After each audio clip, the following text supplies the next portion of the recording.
पति पत्नी की दर्दनाक इमोशनल कहानी। मुझे पहले लड़के की तस्वीर दिखाओ माँ, फिर मैं फैसला करूँगी हाँ या ना का। माँ ने प्रिया की तरफ देखा। अच्छा, हम तुम्हारे लिए क्या कोई अच्छा लड़का नहीं देखेंगे? प्रिया गुस्से से बोली। माँ बस लड़का देखना है मुझे, उसकी तस्वीर मंगवा लें या लड़के को यहीं बुलवा लो। माँ ने डांटा। पागल है, शर्म नहीं आती? चल दफ़ा हो जाओ अपने कमरे में। बाबा भी आ गए। क्यों डांट रही हो मेरी बच्ची को? प्रिया बाबा के पास गई और जाकर कहने लगी, बाबा मुझे लड़का देखना है। बाबा ने मुस्कुराकर कहा, हाँ बेटी, तुम्हारी मर्जी से ही करेंगे शादी। कल मैं उसकी तस्वीर मंगवा लूँगा। लड़के का अपना होटल है, पढ़ा लिखा है, प्यारा है। लेकिन प्रिया को तो लड़का देखना था। लड़का तो प्यारा है। प्रिया ने हाँ कर दी। 10 दिनों में ही प्रिया की शादी हो गई। प्रिया का हमसफ़र मोहन अरेंज मैरिज थी। ना कभी मुलाकात हुई, ना कभी कोई बात, कभी एक दूसरे को मिले भी नहीं। ये ऐसा पवित्र रिश्ता होता है, दो अजनबी एक जान हो जाते हैं जो कभी ज़िंदगी में मिले भी ना हों। 2 पल भर में एक दूसरे की जान बन जाते हैं। पहली रात थी। मोहन कमरे में आया, हाथ में आइसक्रीम पकड़ी हुई प्रिया नज़रें झुकाए बैठी थी। आइसक्रीम तो प्रिया की फेवरेट थी। मोहन को नमस्ते की। मोहन पास बैठ गया। मोहन थोड़ा सा शर्माता भी था। आइसक्रीम खाते हुए बोला, जितने पैसे शादी पर खर्च किए इतने की काश मैं आइसक्रीम खा लेता। प्रिया का घूंघट उठाकर बोला, आप खाओगी पहले? तो प्रिया ने शर्माते हुए मना कर दिया।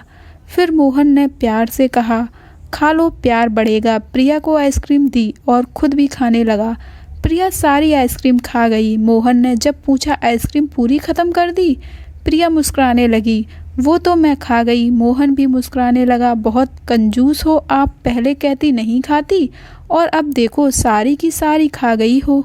यह आइसक्रीम 50-50 की थी। प्रिया मोहन को पहली ही रात इतना तो समझ गई थी कि मोहन दिल का बहुत अच्छा है। रात भर मोहब्बत भरी बातें होती रही। जिंदगी अपनी असल मंजिल की तरफ मुड़ गई थी। वक्त गुजरने लगा। प्रिया के भाई की शादी थी। प्रिया 4 महीने की प्रेग्नेंट भी थी। प्रिया ने मोहन से कहा, मुझे भाई की शादी में जाना है। मोहन ने प्रिया के पास बैठकर बोला, प्रिया डॉक्टर ने आपको लंबी यात्रा करने से मना किया, इसलिए मैं कोई रिस्क नहीं लेना चाहता। मैं नहीं इजाज़त दे सकता शादी में जाने की। प्रिया को बहुत गुस्सा आया। मोहन पागल हो गए हो क्या? मेरे भाई की शादी है और आप कह रहे हैं कि नहीं जाना? आप मुझे कार में बैठाकर आराम से छोड़कर आ जाएं। बस। मोहन ने प्रिया का हाथ पकड़ा। मोहब्बत से फिर समझाने लगा, प्रिया क्यों बेकार की जिद करती हो? डॉक्टर ने यात्रा करने से मना किया है तो मैं नहीं जाने दे सकता। तुम लापरवाह हो जाती हो और मैं तुमको किसी के भरोसे नहीं छोड़ सकता। इतना कहकर मोहन कमरे से बाहर चला गया। प्रिया रोने लगी। प्रिया ने अपनी माँ को फ़ोन किया। मोहन मना कर रहा है शादी में आने के लिए। माँ ने समझाया, बेटा अगर वो कह रहा है तो मत ही आओ। लेकिन प्रिया, भाभी और भाई जिद करने लगे। क्यों नहीं आने दे रहा है मोहन हमारी बहन को? वो रात को आए, मोहन भी घर पर था। कहने लगे कि मेहंदी है, 3 दिन ही की तो बात है, प्रिया को लेने आए हैं। मोहन ने प्रिया की तरफ देखा। प्रिया, मैंने क्या कहा था तुमसे? प्रिया ने नज़रें झुका ली, कमरे में चली गई। उठकर मोहन को गुस्सा तो बहुत था, लेकिन यह सब्र कर लिया। 1000 रुपये जेब से निकाले, प्रिया को दिए। यह कुछ पैसे हैं, रख लो, बाकी और चाहिए तो ले लेना। मैं आऊँगा कल। प्रिया बहुत खुश थी। मोहन ने अपने सीने से लगाया प्रिया को, अपना ख्याल रखना प्रिया। फिर प्रिया शादी में चली गई। मेहंदी की रात प्रिया की बुआ की लड़कियां भी आई हुई थीं।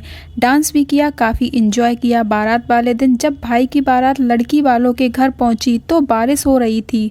गली में काफ़ी कीचड़ था। प्रिया का पाँव फिसला, गिर गई। गिरते ही उसके पेट में दर्द होने लगा। प्रिया ज़ोर ज़ोर से रोने लगी।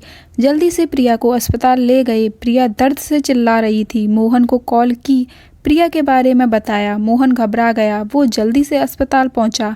डॉक्टर प्रिया को इमरजेंसी वार्ड में ले गए थे। मोहन बहुत परेशान था। दिल की धड़कनें बेकाबू थी। जुबान पर ईश्वर का जाप था। बाकी सब लोग शादी की खुशियों में मग्न थे, लेकिन यहाँ मोहन परेशान खड़ा था। कुछ देर बाद डॉक्टर कमरे से बाहर आए। उन्होंने सॉरी कहते हुए बताया, आपका बच्चा मर चुका है। मोहन बेजान सा होकर कुर्सी पर बैठ गया। भगवान से हिम्मत मांगकर जल्दी से वार्ड में गया। प्रिया रो रही थी। मोहन को देखकर मुंह मोड़ लिया। मोहन पास बैठ गया, सर पर हाथ फेरने लगा। अच्छा चल चुप कर मेरी सोनी, रोना बंद कर, बस ऊपर वाले की मर्जी थी। प्रिया फूट फूट कर रोने लगी। मोहन मुझे माफ़ कर दें, मुझसे गलती हो गई। मोहन ने आंसुओं से भीगी हुई पलकों को चूम लिया। अरे बस बस मेरी जान, रोते नहीं हैं, बस ऊपर वाले की मर्जी थी, चुप हो जाओ। प्रिया खुद को गुनहगार समझ रही थी, अपने बच्चे और मोहन का। मोहन समझने लगा। प्रिया का सर अपनी गोद में रख लिया। चुप हो जाए मेरी सोनी, रो मत, अब देख मैं तेरे पास हूँ। प्रिया को लेकर घर चला गया। शादी खत्म हुई, सब घर आ गई प्रिया का हाल पूछने। प्रिया खुद पर इल्ज़ाम दे रही थी। मुझे रोका था मोहन ने माँ, लेकिन मैं जिद करती रही, शादी में जाना है।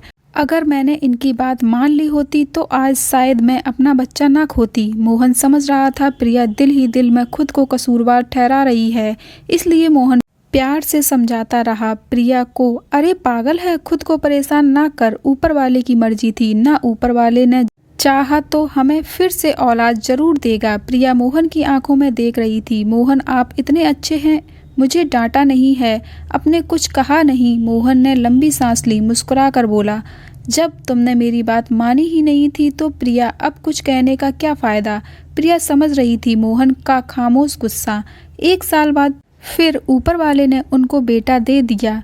सब बहुत खुश थे। मोहन बाहों में उठाकर झूमने लगा अपने बेटे को। प्रिया बेड पर लेटी मोहन की आंखों में बेटे की मोहब्बत में निकलते आंसू देख रही थी। जिंदगी में अच्छे दिन आते हैं, लेकिन अक्लमंद वही होता है जो खुद को हालात में ढाल लेता है। मोहन के 2 भाई जो मोहन से अमीर थे, उन दोनों भाइयों का अपना अच्छा खासा बिजनेस था, लेकिन मोहन का छोटा सा होटल था जिससे बस गुजारा हो रहा था। प्रिया ने जिद की, मोहन बच्चे को गर्मी लगती है, इसलिए यह बहुत रोता है, मुझे कमरे में एसी लगवा कर दें। मोहन ने सिर पर हाथ रखा। अरे प्रिया पागल हो गई हो क्या, मेरे पास नहीं है इतने पैसे एसी के लिए। प्रिया ने जिद की, मुझे एसी चाहिए बस। कमरे में मोहन अपने बेटे को सीने पर लेटाकर खेल रहा था उसके साथ। प्रिया बस एसी लगवाने की जिद किए बैठी थी। मोहन ने प्रिया का हाथ पकड़ा, अपने करीब किया। प्रिया पता नहीं क्यों इतनी जिद्दी हो तुम, लगवा दूंगा एसी, ये लो सो गया है मेरा राजकुमार, इसको लेटा दो। 2 साल बाद ऊपर वाले ने एक बेटी भी दी। वे दोनों बहुत खुश थे। हर अच्छी बुरी ख्वाहिशें पूरी करता था मोहन, लेकिन फिर भी छोटी छोटी बातों पर उनमें झगड़ा रहता ही था। बेटा 4 साल का हो गया था, बेटी छोटी थी। मोहन का होटल का काम अच्छा नहीं चल रहा था। मोहन कुछ परेशान था। घर आया, देखा बेटे ने उसका लैपटॉप तोड़ दिया था।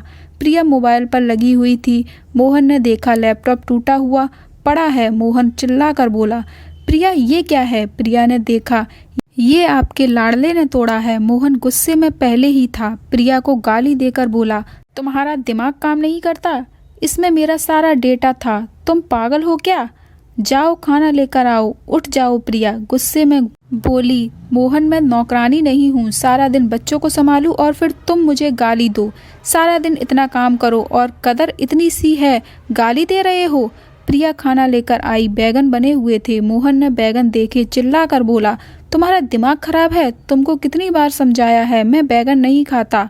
मोहन ने खाना उठाकर फेंक दिया, उठकर बाहर चला गया। इतने में बेटे ने कांच का गिलास तोड़ दिया जो हाथ पर लग गया। काफ़ी खून बहने लगा था हाथ से। प्रिया ने बेटे को 1-2 थप्पड़ लगा दिए। बहुत तंग आ गई हूँ मैं तुम बाप बेटों से। बेटे को उठाकर कमरे में ले गई। रो रही थी, साथ ही गुस्से में बोल रही थी, 5 साल हो गए इस इंसान के साथ, कदर ही नहीं है। बेटे के जख्म पर मरहम लगाने लगी। इतने में बेटी भूख से रोने लगी। बेटी को गोद में उठाया। इस इंसान की ऐसी हरकतें रही तो गुजारा मुश्किल हो जाएगा। रात भर मोहन गायब रहा। प्रिया ने भी फ़ोन करके ना पूछा। प्रिया ने अपनी माँ को बताया, मोहन आजकल ना खर्चा दे रहा है, ना अच्छे से बात करता है, गालियाँ देता है। माँ ने कहा, अच्छा हम करते हैं बात उससे। मोहन को महसूस हुआ उसने अच्छा नहीं किया प्रिया के साथ। आज घर जाकर प्रिया को सॉरी कहूँगा। घर आया, देखा घर में प्रिया के माँ बाप चाचा सब आकर बैठे हुए थे। मोहन ने प्रिया की तरफ देखा। प्रिया खामोश रही। नमस्ते किया, उसके बाद बात तो शुरू हो गई। माँ चिल्ला कर बोली, क्यों बेटा तुम खर्चा नहीं देते हो प्रिया को, क्यों गालियाँ देते हो। मोहन को बहुत गुस्सा आया। घर की बात थी, दोनों सुलझा लेते। मोहन ने गुस्से से कहा, इसको सब कुछ देता हूँ, यह बस तमाशा लगाना चाहती है। प्रिया भी गुस्सा थी, वो भी गुस्से में बोली, क्या देते हैं? वो महीने में 10,000 देते हो, जिसका दोनों बच्चों का दूध भी पूरा नहीं होता। एहसान करते हो क्या मुझ पर? तुम्हारे बच्चे पर खर्चा करती हूँ। बहस इतनी बढ़ गई कि सबके सामने मोहन ने प्रिया को थप्पड़ मार दिया। प्रिया की माँ को बर्दाश्त नहीं हुआ, वो अपनी बेटी को साथ ले गई, दोनों बच्चे भी साथ ले गई। मोहन ने भी ना रोका उन्हें। प्रिया नाराज होकर चली गई। प्रिया को थप्पड़ ज़्यादा जोर का लगा था। अगर आपको इस वीडियो का सेकंड पार्ट सुनना है तो कमेंट बॉक्स में कमेंट जरूर करें। यह वीडियो आपको कैसी लगी और इसी प्रकार की वीडियो को सुनने के लिए मेरे चैनल को सब्सक्राइब, लाइक